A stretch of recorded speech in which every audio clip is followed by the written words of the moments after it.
Hello everyone, আসসালামু আলাইকুম। আজকে আমাদের কক্সবাজারের দ্বিতীয় দিন। তো আজকে আমি শাড়ি পরে ফেলছি। এটা হচ্ছে আড়ং থেকে নেওয়া একটা শাড়ি। এই শাড়িতে আমাকে কেমন লাগতেছে অবশ্যই কমেন্ট করে জানাবেন। যাই হোক, আমরা রওনা দিয়ে দেই হিমছড়ির উদ্দেশ্যে। হিমছড়ির ওদিকে একটা রেস্টুরেন্ট আছে, হাঁসের হাঁড়ি।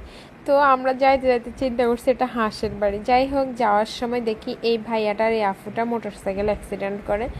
যাই হোক, আহারে বেচারি শাড়ি পরে পড়ে গেল। যাই হোক, আমরা রওনা দিই। আমরা আসলে যাইতে যাইতে একদম ওই যে একদম লাস্ট হিমছড়ির কাছে গিয়ে একটা ব্রিজ থাকে, ওই ব্রিজ পর্যন্ত চলে যাই। কিন্তু এই রোডে হচ্ছে রেস্টুরেন্টটা, বাট আমাদের চোখেই পড়ে না রেস্টুরেন্টটা কোন পাশে, আমরা আগে কোথায় খাইছি।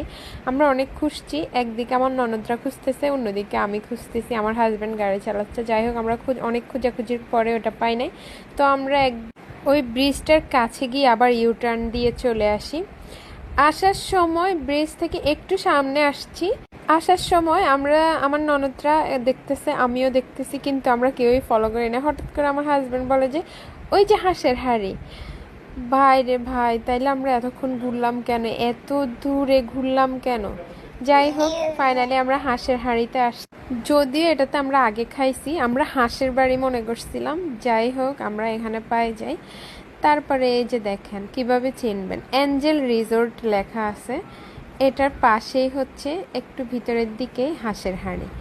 যাই হোক, ফাইনালি হাঁসের হাঁড়িতে আসছি, অনেক খুশি লাগতেছে। ওদের আলু ভর্তাটা আর হচ্ছে ওদের হাঁসের মাংসটা এত মজা হয়। যাই হোক, এখানে আসছি, একদম তৃপ্তি করে খাওয়া যায়, একদম রিজনেবলের মধ্যে। তো আমরা অর্ডার করে ফেলি। ওদের এখানে আলু ভর্তা, হাঁসের মাংস, খাসির মাংস, এই তিনটা অর্ডার করে আমরা সবাই খাই।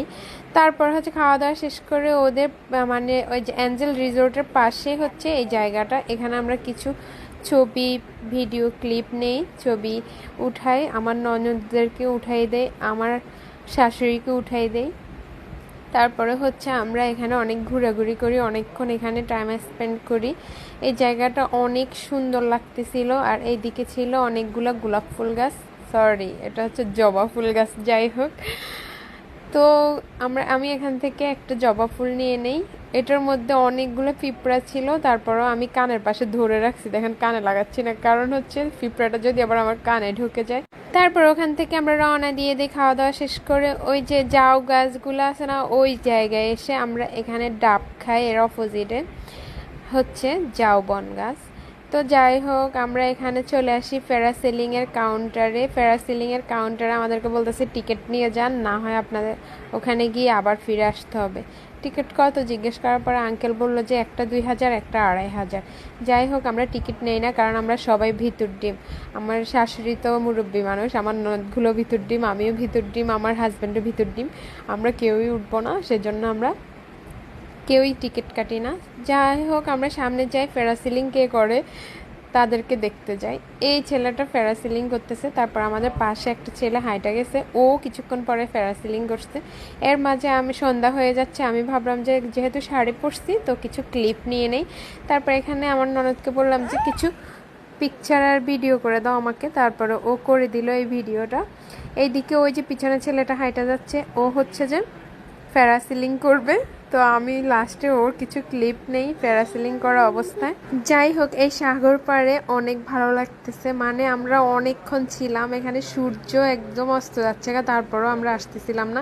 এই যে ফাইনালি ছেলেটা প্যারাসিলিং করতেছে, আমার তো ভয়ে বুক কাঁপতেছে, আল্লাহ কিভাবে করে আল্লাহ মাহবুদ জানে। যাই হোক, উপরে যখন উঠতেছিল আমার গা কাঁপতেছিল, ওর মানে ভয় লাগতেছে না নাকি। যাই হোক, আমরা বাসায় চলে আসি। এসে আমরা ওই রাতে ঘুমায়ে পড়ি। আমার বাবা দেখেন ঘুম থেকে উঠছে রাতের 2টায়, কি অবস্থা, চুলগুলো খাড়া খাড়া হয়ে থাকছে, একদম ভিজে গেছে আমার বাবার পুরো শরীরটা। ও হাজার এসিতে থাকলেও ঘামাবে, ওর মাথাটা ঘামাবেই, সেজন্য একদম ন্যাড়া করে দিছি বাসায় এসে।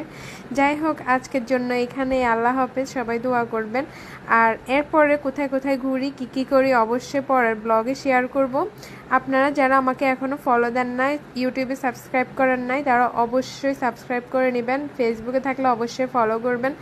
সবাই ভালো থাকবেন, আল্লাহ হাফেজ।